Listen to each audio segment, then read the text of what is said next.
Bonsoir à tous, bienvenue donc sur le groupe auteur, blogueur et lecteur Même Passion donc pour ce nouveau live avec l'auteur Gilles Lazzaron, pardon. Bonsoir Gilles. Bonsoir Florian, bonsoir à tous. Bonsoir, comment vas-tu? Ça va bien, merci et toi? Ouais, bah, je vais très bien, merci. Donc, je tiens à préciser qu'exceptionnellement, ce live est à 17 heures suite aux différents problèmes techniques que nous avons rencontrés hier. Donc là, aujourd'hui, ça a plutôt l'air de bien fonctionner. Donc, en tout cas, encore merci d'avoir accepté de décaler d'une journée ton live. Voilà, donc en tout cas, c'est un réel plaisir de te recevoir. Euh, Tu connais le principe de l'émission.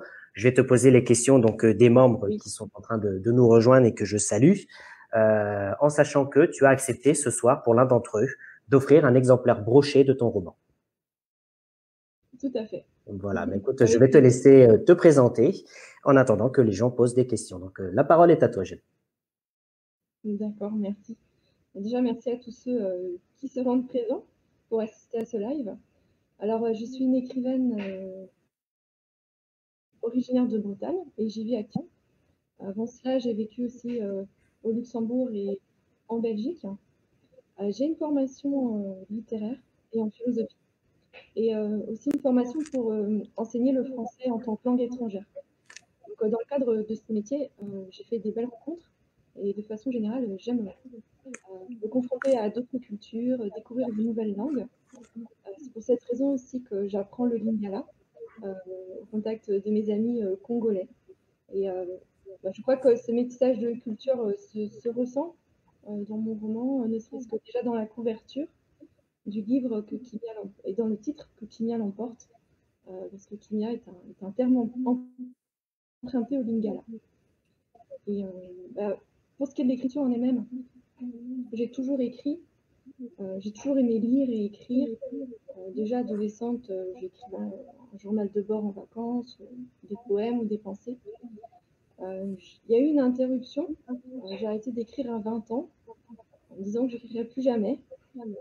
Et 17 ans plus tard, j'ai craqué et j'ai commencé à écrire que Signal l'emporte, voilà, en février 2019. Février 2019. D'accord. Ah, par contre. Est-ce que tu peux, à ce moment-là, nous dire, est-ce que quand tu écris ton roman, est-ce que tu as la trame? Alors j'avais la trame en tête, j'avais déjà eu des idées de romans, euh, mais je n'osais pas me lancer. Et c'est un ami à moi qui écrit aussi de la science-fiction qui m'a dit il faut que tu commences et les idées te viendront au fur et à mesure, même si par moment tu bloques, tu verras que l'imagination fait le reste.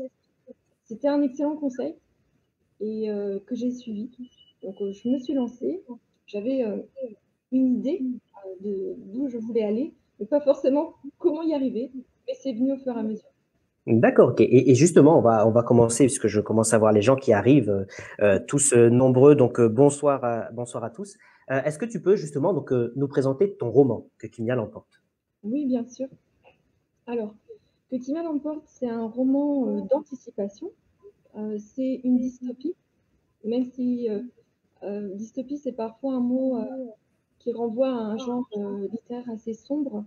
Que Timia l'emporte, c'est quand même un roman où il y a pas mal d'humour et d'optimisme.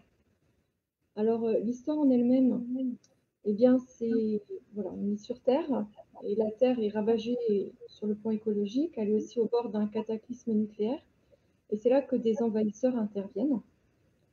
Ils s'appellent les Fanka. Et voilà, ils rétablissent les écosystèmes. Enfin, voilà, on a l'impression qu'ils agissent en faveur des terriens. Et tout le long de la trilogie, on va osciller entre ces deux notions. Euh, Est-ce qu'ils sont bourreaux ou sauveteurs des terriens? Voilà, il y aura ces deux hypothèses tout le temps.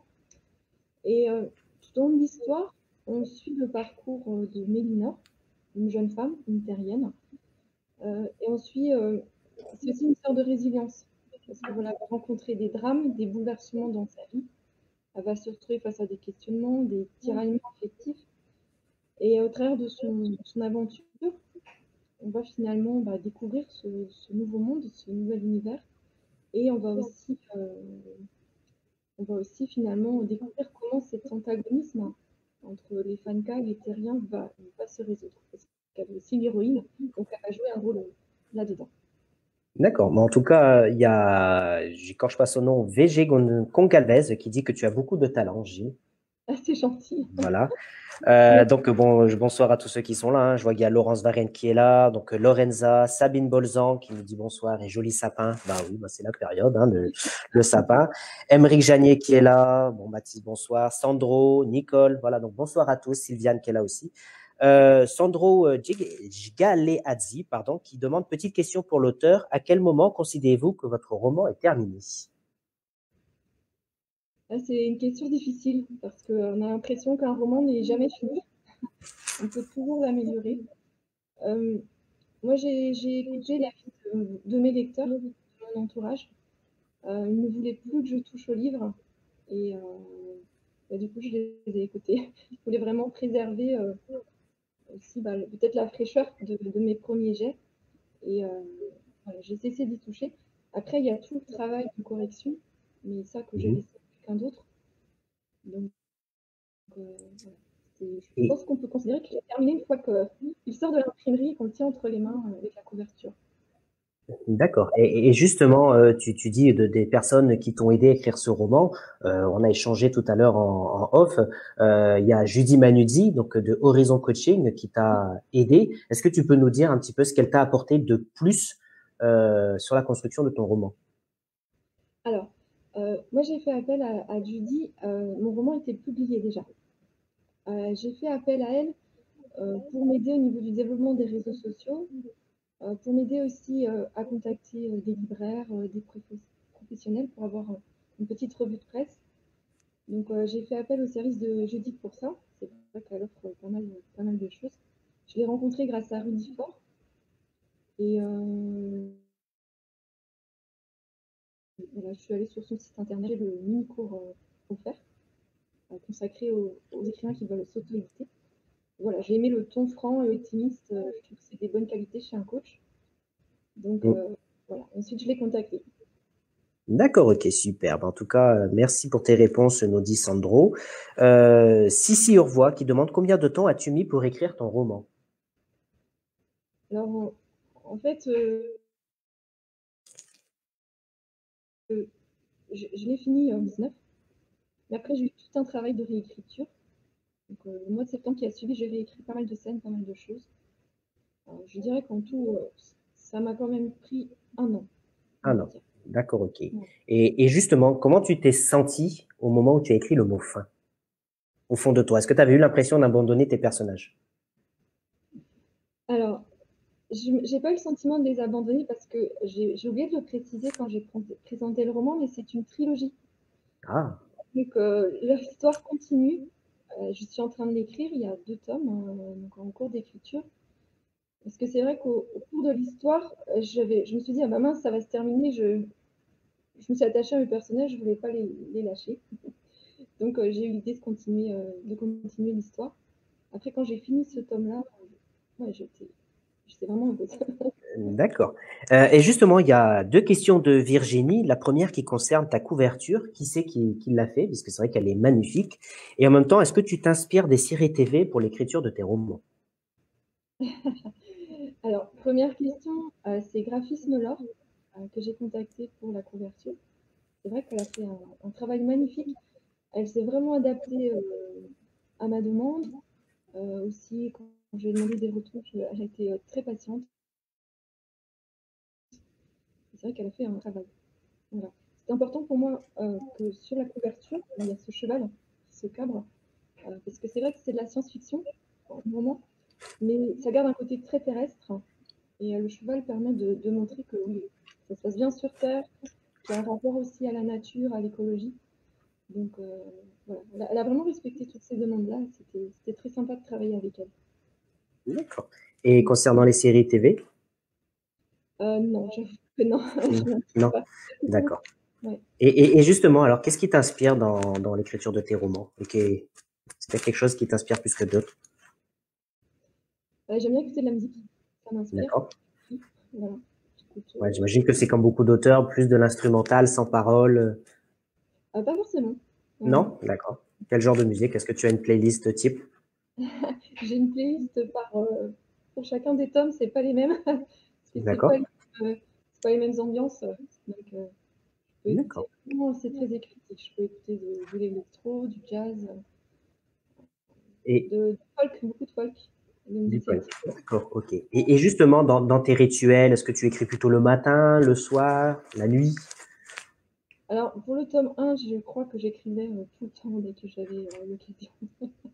Après, c'est sûr que pour la nuit, est un moment propice pour écrire parce que bah, tout est calme, on est tranquille, on n'est pas interrompu. Mais je peux écrire à tout moment de la journée.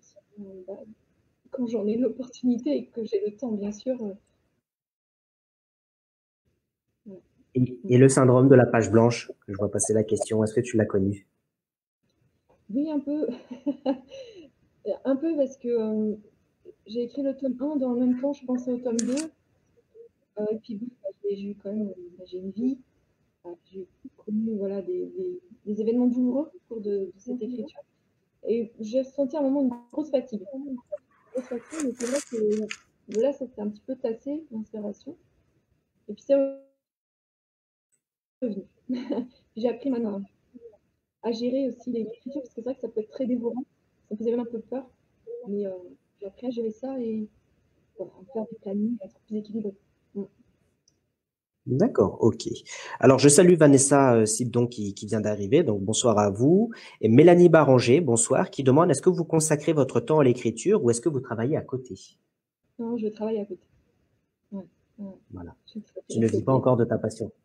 Non, non, c'est tout nouveau quand même. Mm. Ouais. Je te pose la question, je sais que certains disent oui, bon, certains disent non. Est-ce que tu aimerais en vivre justement? Ou est-ce que ça reste une passion et voilà, tu le fais quand tu as envie? Bah, en vivre, c'est vrai que c'est un rêve. Enfin, ce serait l'idéal, j'aimerais bien. Voilà. Après, faut voir si c'est possible. Il faut que ça plaise, il faut que les gens veuillent le lire, veuillent la suite. Voilà. D'accord. Mais oui, j'aimerais bien en vivre et puis j'ai d'autres idées de romans pour la suite. Justement, est-ce que tu peux nous parler un petit peu de tes projets? Donc, tu as dit qu'il y avait le tome 2 et le tome 3 qui étaient en cours d'écriture actuellement, mais est-ce que tu as d'autres projets à venir?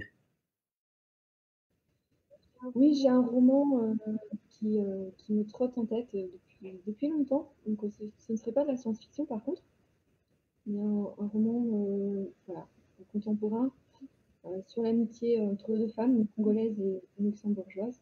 Encore le Congo, ça Oui, me revient. justement, j'ai remarqué qu'il était très présent dans tes paroles. Voilà, voilà. Donc j'ai cette idée de roman. Sinon, pour l'heure, c'est vrai que publier son roman, ça prend beaucoup de temps, d'énergie, c'est pas mal d'investissement. Ouais. J'ai l'intention aussi de faire appel à un imprimeur local. Donc là, j'étudie le projet et voilà, de créer mon site internet. Donc c'est vrai que il y a tout ça maintenant géré en même temps que l'écriture. Ça, c'est mes projets ouais, sur le plus ou moins long terme. D'accord, ok. Une question qui revient souvent, bon, pour l'instant, elle n'a pas été posée, mais je vais la poser.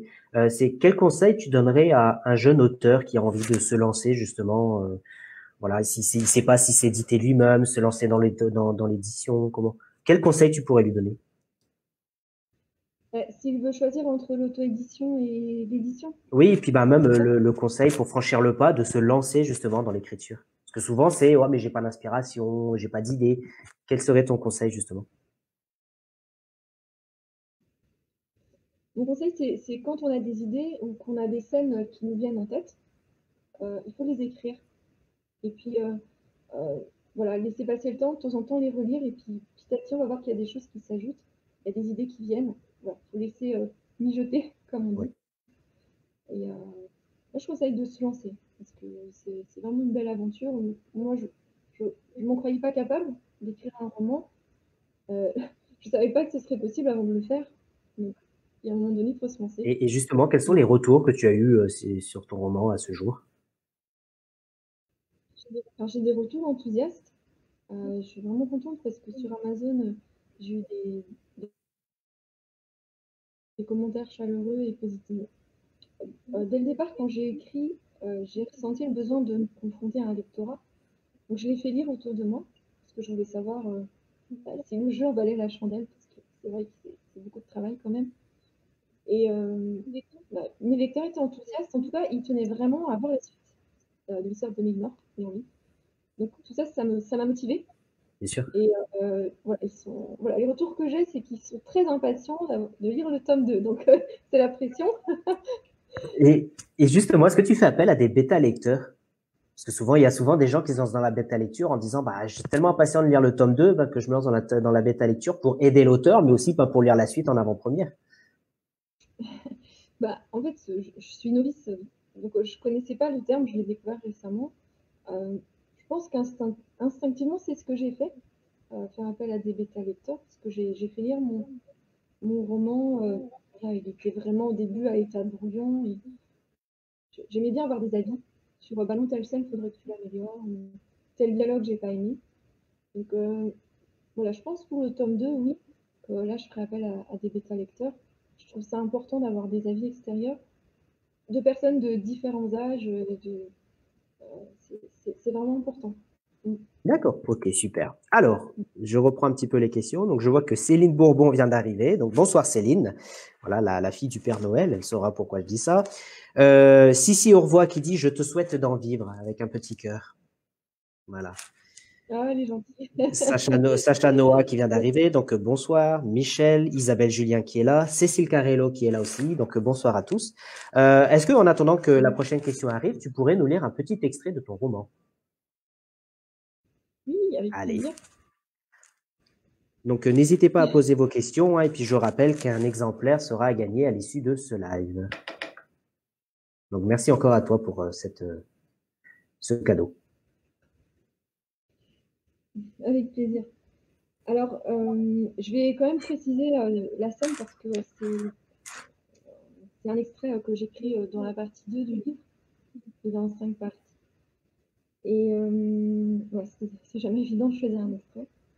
Donc, mais pour présenter un peu peut-être bien ce nouveau monde et puis un peu aussi les Fanka, ces envahisseurs, j'ai choisi cet extrait.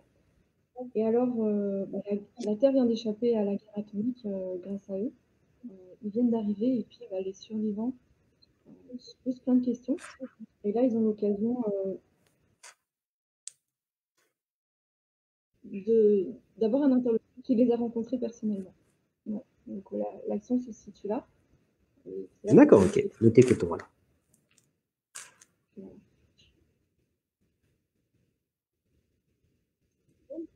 L'homme commençait. Je viens leur nom. Il s'appelle les Fanka. Des dizaines de questions fusèrent. À quoi ressemblent-ils? Qui sont-ils? Que vont-ils faire de nous? L'homme eut un geste apaisant de la main et expliqua qu'il répondrait à toutes les questions. Il poursuivit. Le lendemain de l'hécatombe, des milliers d'hommes et de femmes sont montés vers eux pour les rencontrer. Ils nous ont expliqué leurs projets et vont nous utiliser dès maintenant comme leurs intermédiaires. Audrey demanda. Pourquoi ne viennent-ils pas directement à notre rencontre? Ils sont trop monstrueux? Absolument pas. Ils nous ressemblent physiquement presque en tout point. Ce sont des humains venus de notre galaxie. Ils ne peuvent fouler le sol de notre planète, car notre atmosphère est toxique pour eux. La Terre a connu trop de pollution, et ils n'y sont pas habitués. Il y eut des exclamations stupéfaites, mais il continua d'une voix plus forte. Ils ont agi dans l'intérêt de la planète. Il y a de la vie dans l'univers, ailleurs que sur Terre. Mais notre planète est unique par la diversité de vie qu'elle abrite, et ils ont été scandalisés par le saccage qu'elle a subi. Mais ils répugnent à tuer. Ils n'ont provoqué l'hécatombe que lorsqu'ils ont vu que leur intervention causerait moins de morts et de ravages que la guerre atomique. Les gens méditaient sur ces dernières paroles, et un lourd silence s'ensuivit, que Brewal interrompit en demandant pourquoi il est parmi certains d'entre nous. Il expliqua. Parce que l'homme en tant qu'espèce est paradoxalement nécessaire à la vie sur Terre, de par ses capacités, et si elles sont bien orientées, évidemment, il peut être un véritable gardien et même un véritable garant du bon état de la planète. Une planète que nous allons devoir réparer. Une nouvelle société était nécessaire. Et sur quels critères nous ont-ils choisi, Maudry à Brewal? Mais l'homme ne l'entendit pas, car un enfant leva la main pour demander simplement. Et toi, comment tu t'appelles? Michaï. Mais mon nom n'a aucune importance. Chaque jour, vous aurez affaire à quelqu'un d'autre, à un autre élu. Les élus sont ceux qui ont été appelés après l'hécatombe. Moi, j'ai voté pour personne sans surgir. Michaï l'entendit et expliqua sereinement. Nous ne sommes pas vos dirigeants, mais plutôt vos serviteurs. Nous allons entièrement nous consacrer à vous aider à découvrir la terre. Il ajouta que les Fanka étudiaient les terriens depuis un moment et avaient remarqué qu'en l'homme, deux forces, deux flux s'opposaient et se bataillaient, Kimia et Mawa. Kimia était la paix et tout ce qui y contribue, la générosité, la solidarité, l'intérêt pour les autres, pour la planète, pour la vie. À l'opposé, Mawa, la peine. Mawa englobe tout ce qui la provoque, colère, douleur, destruction. Les humains qui avaient survécu à l'hécatombe l'avaient été en fonction de leur propension à la kimia. Mais Kimia et Mawa restaient des choix. Nul n'était destiné à l'avance à des détenus plus sains que l'autre. Michel prit un air très attristé avant de déclarer: de véritables horreurs ont eu lieu ces 30 derniers jours. Les Falcons nous demandent de vous transmettre cet avertissement que plus jamais un tel enchaînement de Mawa ne sera toléré. Eh bien, merci à toi pour cet extrait. Donc, je rappelle, c'est un extrait donc de Kimia l'emporte, donc ton premier roman, qui est le premier tome d'une trilogie. Voilà. Exactement. Voilà, donc je viens de mettre le lien du livre en commentaire pour ceux qui veulent aller jeter un œil. Il y a une question, encore une fois, donc les gens te remercient pour l'extrait. Bonsoir à Abdelkader qui demande: vous arrive-t-il d'être encombré d'idées, d'histoires et d'avoir du mal à tout gérer en même temps? Oui, oui, ça m'arrive. Des fois, ça se bouscule un peu. Donc, voilà. Mais en général, je note, je prends des notes, je note brièvement les scènes, du moins des répliques et des idées, et puis je reviens dessus plus tard quand j'ai plus de temps. D'accord. Donc en tout cas, Virginie te remercie pour cet extrait. Céline Bourbon, donc une nouvelle question. Quels sont vos rituels d'écriture? Un carnet à idées, un plan? Est-ce que tu fais laisser vivre tes Non, personnages?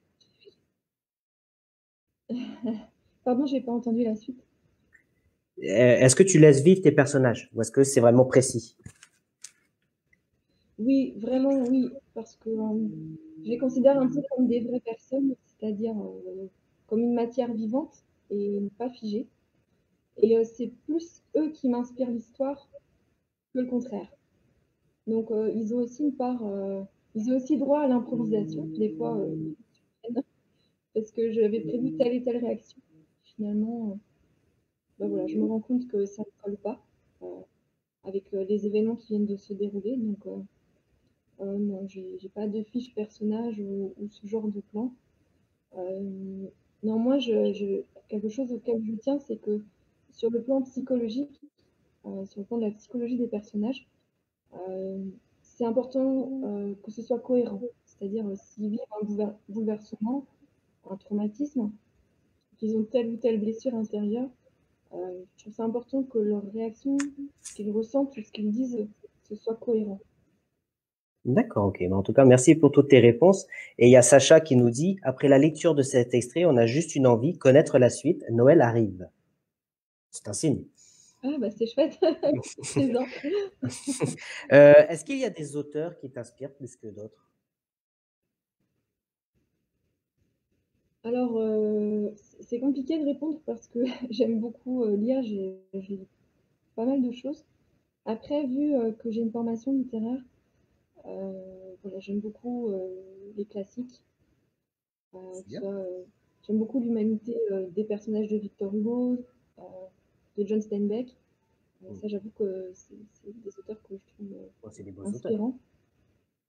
Voilà, c'est des grands auteurs. Euh, voilà, globalement, non, c'est un peu compliqué de répondre à cette question. D'accord, non, mais il n'y a pas de souci. Il y a Sylviane qui pose une autre question qui demande: vous écrivez où? Est-ce que tu utilises, alors, vous écrivez ou vous utilisez de suite votre ordinateur? Donc, est-ce que d'abord tu écris à la main et ensuite tu recopies à l'ordinateur? Alors, au début, je faisais ça, mais au fur et à mesure d'écriture, je me suis rendu compte que j'écrivais finalement maintenant plus vite sur clavier qu'en écriture manuscrite. Donc, j'écris tout sur ordinateur. Il m'arrive une phrase ou la tournure d'une phrase de façon manuscrite pour voir comment la tourner. Mais voilà, je trouve que je gagne du temps à travailler sur ordinateur. D'accord, super. Ah, il y a un écho là. Céline Bourbon, merci pour votre réponse. Je ne peux pas rester plus. Bisous à tous et à très vite. Très vite, Père Noël. Oui, c'est ce que vous voulez, je vais le donner. Sacha qui nous dit le Père Noël a bien compris le message. Donc là, je sens qu'il y a des messages qui passent en commentaire. Je n'ai pas tout suivi. Qu'est-ce que tu lis en ce moment? Qu'est-ce que je lis en ce moment? Là, je lis Ne tirez pas sur mon cœur de Harper Lee, qui est un classique, Oui. mais que j'ai lu il y a très longtemps, et là que je relis. Donc, je viens de déménager et j'ai pas ma bibliothèque sous la main. Et voilà, ce livre est un rescapé du déménagement. Donc, voilà. Et sinon, je relis ce que j'ai écrit pour le moment du tome 2. Et voilà, en essayant de réaménager les scènes et de l'écrire au mieux, ce que j'ai déjà D'accord. écrit.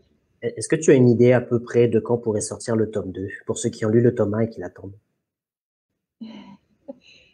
J'avais prévu avril ou mai, Avril ou mai, d'accord. Ok, donc au mais printemps. je voulais pas qu'il y ait trop de temps. Tome, oui. D'accord, Mm. super. Donc, je ne vois pas d'autres questions. Est-ce que tu veux rajouter quelque chose? Il y a quelque chose qu'on n'a pas parlé et que tu aimerais évoquer avec nous ce soir, Peut-être pourquoi j'ai choisi la science-fiction. par exemple? Justement, oui, ça c'est souvent une question qui revient. Est-ce qu'il y a des thèmes? Pourquoi avoir choisi la science-fiction? Et est-ce qu'il y a des thèmes que tu ne pourrais pas aborder, justement? Alors déjà, est-ce que j'ai choisi la science-fiction? Pourquoi j'ai choisi la science-fiction? Parce que en philosophie, les notions de temps et d'espace m'ont toujours fascinée. Et avec la science-fiction, on peut créer différents espaces-temps. Et alors, je trouve que c'est une matière très riche à exploiter. Parce que forcément, s'il y a différents espaces-temps, ça peut avoir des conséquences considérables sur la vie des gens.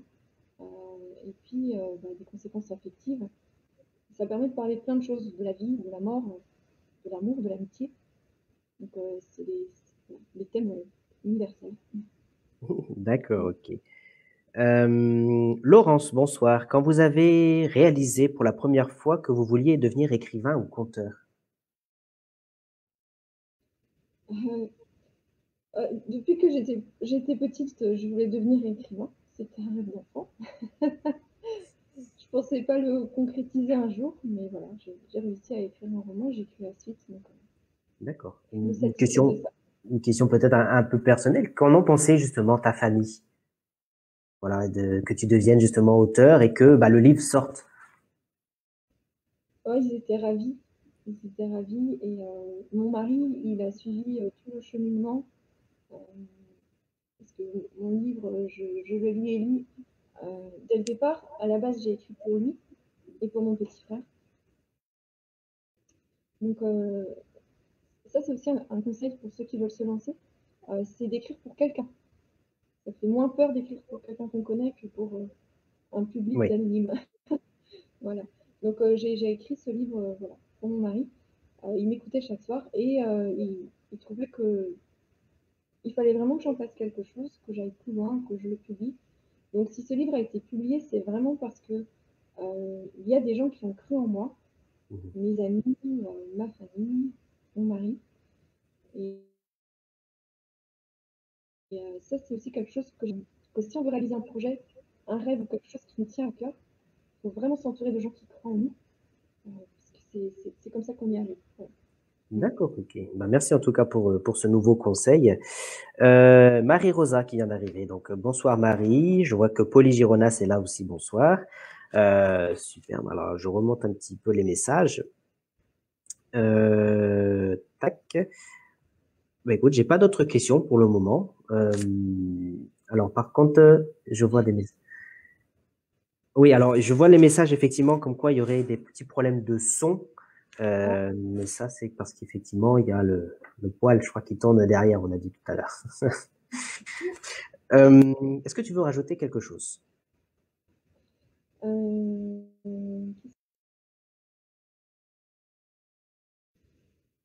ce qui a pu m'inspirer peut-être niveau science-fiction, il y a eu la question tout à l'heure, parce que j'ai répondu en partie. on m'a demandé si je m'inspirais de séries.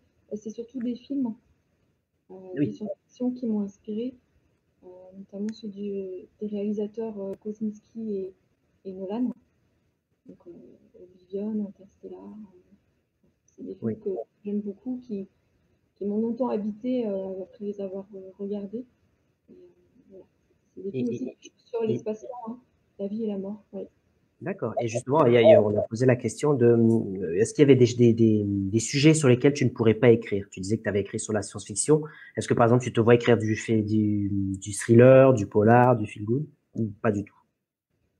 Alors, moi c'est vrai que voilà, je lis pas mal de choses, mais peu de thrillers ou de romans policiers, c'est assez rare. Mm. D'accord. Est-ce Mm. que tu as un site internet? Nous demande Laurence. Non, ça fait partie de mes projets. D'accord, ok. Allez, Donc oui. justement, bah, tiens, c'est une question intéressante pour rebondir, c'est où on peut te contacter. Là, voilà, après ce live, vous savez qu'on peut prendre en contact avec toi. Alors, j'ai une page Facebook et un compte Instagram public. D'accord. Donc on pourra tout à l'heure en commentaire mettre les liens de ta page Insta et Facebook. Oui, Et quand le site sera fait, on pourra effectivement communiquer dessus. oui, oui. D'accord. Est-ce qu'on peut avoir des exemplaires dédicacés en passant par toi pour commander des livres? Alors, c'est en cours de projet, c'est pour ça aussi que je veux créer un site internet, que je veux faire appel à un imprimeur local.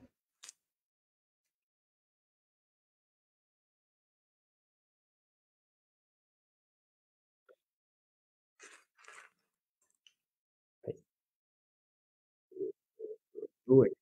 Ouais. Ok. Allô? Alors, il paraît qu'il y a de Gilles, donc on va pouvoir refaire. En tout cas, n'hésitez pas si vous avez des questions à les poser. Voilà, puisqu'on va, je pense pas tarder à arrêter là, mais en tout cas, n'hésitez pas à lancer. D'accord, ok. Bon, bah, si tu peux lui envoyer un message pour qu'elle revienne. Allô? Elle est de retour. Voilà, Rebonsoir, j'ai Gilles. perdu. Eh ben alors, t'étais parti où? J'étais partie. Ben, on t'a perdu pendant quelques minutes. Moi, je croyais que c'était toi qui t'étais perdu. Ah non, non, moi je ne suis pas perdu, j'ai pas bougé. En tout cas, en tout cas, voilà. Mais en tout cas, il y a Sylviane qui dit ravi d'avoir fait votre connaissance, très envie de découvrir votre plume. Merci à vous. Ah bah, merci Sylviane. Voilà. Abdelkader qui dit les merveilles de la technologie. Je vous écoute et vous vois un soleil splendide sous une palmeraie époustouflante. C'est bien. Eh ben, dis donc.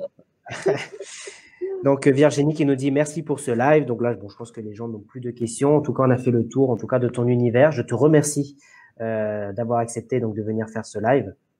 Ça a été un réel plaisir d'échanger avec toi. Moi aussi, je suis impatient de découvrir ta plume. Donc, en tout cas, voilà, je tiens à te remercier encore une fois pour le geste d'offrir un roman dédicacé à l'un des participants. Donc, le tirage au sort effectué dans la soirée. Et j'annoncerai le nom du gagnant en diffusant donc ta rediffusion sur YouTube, puisque ceux qui ne l'ont pas vu pourront revoir la rediffusion sur YouTube. D'accord. Voilà, donc en tout cas, une fois, merci à toi pour d'avoir répondu à nos questions. Merci à Mathis qui est en régie et qui, comme d'habitude, a géré ça. Bref. Cécile qui dit merci pour ce moment, donc merci à tous. Et puis, bah, je vous souhaite une bonne soirée et puis je te laisse le mot de la fin. Bah, merci à tous, merci d'avoir répondu présent. Et bah, merci à toi, Florian, et puis à toute ton équipe pour votre travail, de m'avoir reçu. C'est vraiment très sympa. C'est un Et plaisir. merci à votre blog qui permet aux auteurs de se faire connaître. C'est vraiment une très belle idée, une très belle initiative. Et ben, merci à vous les auteurs d'être présents et d'accepter de venir prendre une heure et demie, discuter avec nous. Voilà, en tant que lecteur, on se pose beaucoup de questions et avoir des auteurs qui viennent nous échanger avec nous, ça nous fait plaisir aussi. Donc, merci à vous. Plaisir. Allez, merci à tous, bonsoir et à très bientôt.